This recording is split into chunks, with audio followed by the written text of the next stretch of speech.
ماں باپ کو لگے گا اگر وہ فوت ہو چکے ہیں کہ ہمارے ہاں تو قرآن بھی مل جاتے ہیں نا جی، مدرسوں میں چلے جاؤ جی قرآن دے بھائی، لو جی 100 قرآن لے جاؤ، لو جی 50 قرآن لے جاؤ.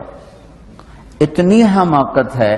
مولوی صاحب ذرا چھوڑا نو گل دے جی ماں جی واسطے قرآن پڑھا ہونا ہے. چھوڑا دی ماں تو نہیں مری، میری ماں مری. ہمارے ایک رشتہ داروں کے نا وہ تھا ختم، والدہ فوت ہو گئی تھی تو میں بھی گیا ہوا تھا. تو بچے باہر بیٹھے سگریٹ پی رہے اور مدرسے کے بچے بلائے ہوئے تھے کمرے میں قرآن پڑھنے کے لیے. میں کہا چلو میں بھی، میرے نانکیں چوئی، میں کہا چلو میں بھی تھوڑا قرآن پڑھ لوں. میں جا کے قرآن کھول کے پڑھنا شروع کر دیا. تھوڑی دیر بعد مجھے محسوس ہوا کہ یہ بچے قرآن نہیں پڑھ رہے. میں نے جب دیکھا تو وہ نیچے ایک چھوٹا سا ریڈیو پڑا تھا، اس میں انڈیا پاکستان کا کرکٹ میچ ہو رہا تھا، اس کی کمنٹری چلتی اور وہ سارے وہ سن رہے تھے بیٹھ. اور جب ان میں سے کوئی آ جاتا تو شروع ہو جاتے ذالک الکتاب لا ریب فیہ ھدی للمتقین الذین یؤمنون بالغیب. جب وہ چلے جاتے کیڑا آؤٹ ہوئے، کتنے سکور ہوئے. 1 گھنٹہ یہ تماشا ہوتا رہا اور میں بیٹھا دیکھتا رہا. 1 گھنٹے بعد جا کر کہنے کہ قرآن مک گیا، وہ کمنٹری مک گئی ہے. ہن کی ثواب گیا اما نو، کمنٹری دا ثواب گیا، قرآن دا ثواب تا نہیں گیا. کیونکہ اس پاگل نے خود ماں کے لیے پڑھنا تھا، اس نے ماں کے لیے بھی کرائے پہ قرآن لے لے.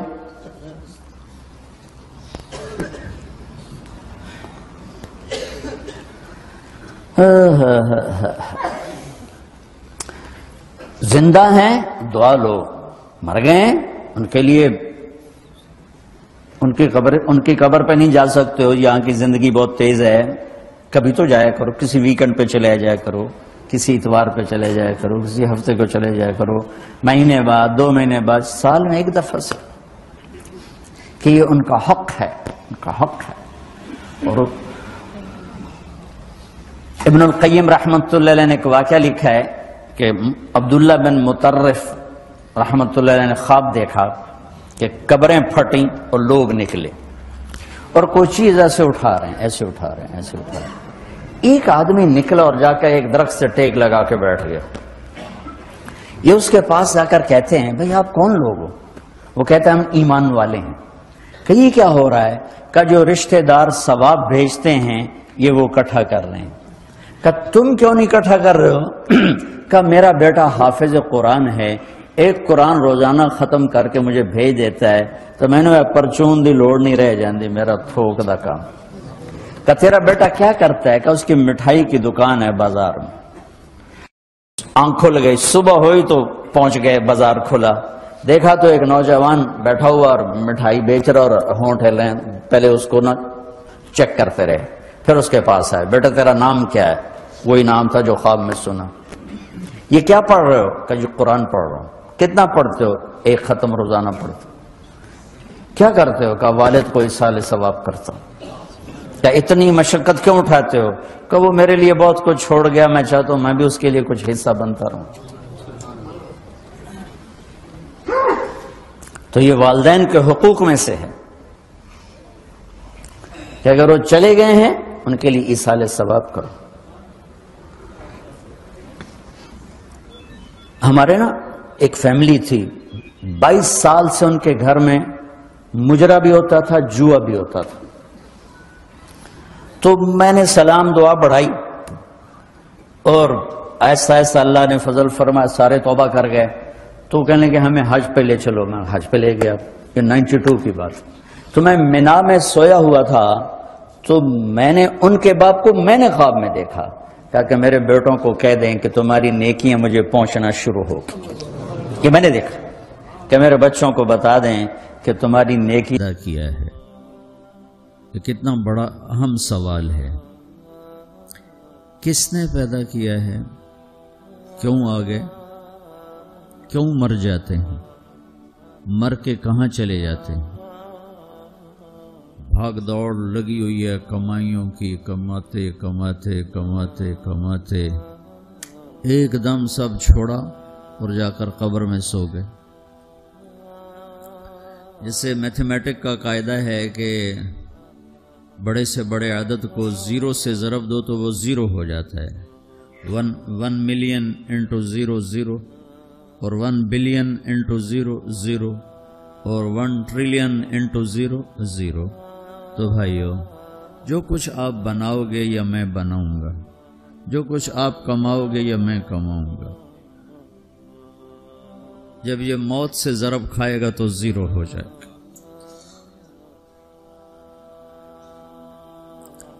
عزت، شہرت، دولت، بلندی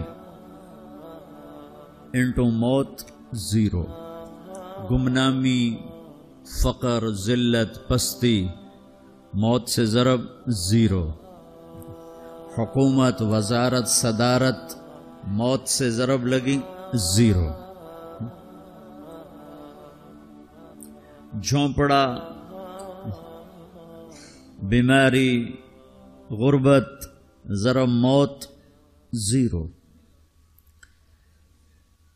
میں مکہ میں تھا جب ملک فہد مرحوم فوت ہوئے.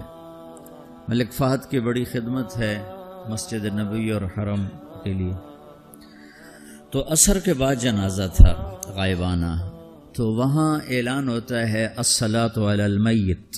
جب وہ جنازہ ہوتا ہے تو کہتے ہیں بھائی میت کی نماز کے لیے سب تیار ہو جاؤ. تو میرے ذہن میں تھا کہ آج ان کا بادشاہ مرا ہے، اس کو کیا کہیں گے. تو عصر کے بعد میں کان کھڑے کر کے بیٹھا ہوا تھا کہ اب یہ کیا اعلان ہوگا. ہر نماز کے بعد تو ہم اعلان سنتے ہیں الصلاۃ علی المیت، مردہ کی نماز پڑھو. بھائی میں آج ملک فہد کا جنازہ ہونے لگا ہے تو کچھ تو لمبے چوڑے ساتھ ملائیں گے آگے پیچھے. تو بڑی حسرت ہوئی جب کانوں میں یہ آواز سنی الصلاۃ علی المیت. میت کی نماز، مرتے ہی سارے ٹائٹل اڑ جاتے. وہ ملک ہو، وزیر ہو، مولانا ہو، پروفیسر ہو، ڈاکٹر ہو، انجینئر ہو، لائر ہو، وہ بزنس مین ہو، وہ سائنسدان ہو، لیکن جب موت کے ساتھ ضرب لگتی ہے تو 0 ہو جاتا. اسی وقت سارے ٹائٹل 0 ہو جاتے. اور گھر والے کہتے ہیں ڈیڈ باڈی اٹھاؤ، ڈیڈ باڈی اٹھاؤ. کوئی نہیں کہتا ابا کو اٹھاؤ، کوئی نہیں کہتا اماں کو اٹھاؤ، کوئی نہیں کہتا بھائی کو اٹھاؤ. میت اٹھاؤ بھائی، میت اٹھاؤ بھائی، ڈیڈ باڈی اٹھاؤ بھائی. ساری زندگی کی محنت اگر یوں ہی ختم ہونی ہے تو اس زندگی کا فائدہ کیا ہے؟ اس کمانے کا فائدہ کیا ہے؟ اس بنانے کا فائدہ کیا ہے؟ بنا بنا تھک گئے، کما کما تھک گئے، اور پھر مر کے جا کے اتنی سی جگہ میں جا کے سو گئے. اتنا بڑا گھر بنایا اور آخر میں جا کے اتنی سی جگہ میں جا کے سو گئے. مٹی کی چادر اوڑھی اور مٹی میں مٹی ہو کر قبر کا نشان بھی ختم ہو گیا. سب سے بڑا دنیا کا فتح کرنے والا چنگیز خان گزرا ہے، اس کی قبر کا نشان آج تک معلوم نہیں کہاں ہے. تو اب یہ میں نے سوال اٹھایا ہے کہ ہمیں کس نے بنایا؟ حجاج بن یوسف کو عمر بن عبدالعزیز نے دیکھا جہنم میں آنتیں پھٹی ہوئی ہیں، پیٹ پھٹا ہوا، آنتیں نکلی ہوئی ہیں، اور ایسے گدھے کی طرح چکر کاٹ رہا ہے. تو پوچھا کیا حال ہے؟ کہا بس ایمان کی آس پہ پڑا ہوں کہ کبھی تو اللہ جنت میں ڈال دے گا. اگر ایمان پہ خاتمہ ہو جاتا ہے اور اعمال کا ذخیرہ نہیں ہے تو اللہ کا قانون ہے جہنم. جہنم مردہ جو بتائے نا خواب میں وہ صحیح ہوتا. میرا ایک فرسٹ کزن، جیسے ذمہ داروں کے بچے ہوتے ہیں، ساری زندگی غفلت میں گزار دی، جوانی میں مر گیا. بس وہ نمازیں اس نے پڑھی جو کبھی میں کھینچ کے مسجد میں لے گیا، یا پھر عید کی 2 نمازیں، اس کے علاوہ مجھے یاد نہیں. تو میں نے خواب میں دیکھا، میں نے کہا کیا حال ہے؟ تو اس نے کہا آگ کے تندور میں ہوں، آگ کے تندور میں ہوں. اب میرا تو خون، میرا تو چاچے کا تائے کا بیٹا، مجھے تو آگ لگ گئی. میں نے اس کے لیے پڑھنا شروع کیا، پھر حج کا انتظام کیا. تو حج کے بعد جب واپس آیا تو پھر مجھے نہیں خواب آیا، ایک اور ساتھی کو خواب آیا کہ طارق میاں سے کہو تمہارا تحفہ مجھے مل گیا. وہ جو میں نے حج کروایا اس کی طرف سے. تو اللہ تعالیٰ کا فضل ہے کہ اس نے یہ بھی رکھا اس امت کے لیے کہ مرنے والوں کے لیے ایصال ثواب کرتے رہو تو ان کی بخشش کے سامان بن جاتے ہیں. تو اگر ایمان ہے اور عمل نہیں. دین کی بات پھیلانا صدقہ جاریہ ہے. ثواب کی نیت سے ویڈیو کو شیئر ضرور کیجیے. جزاک اللہ.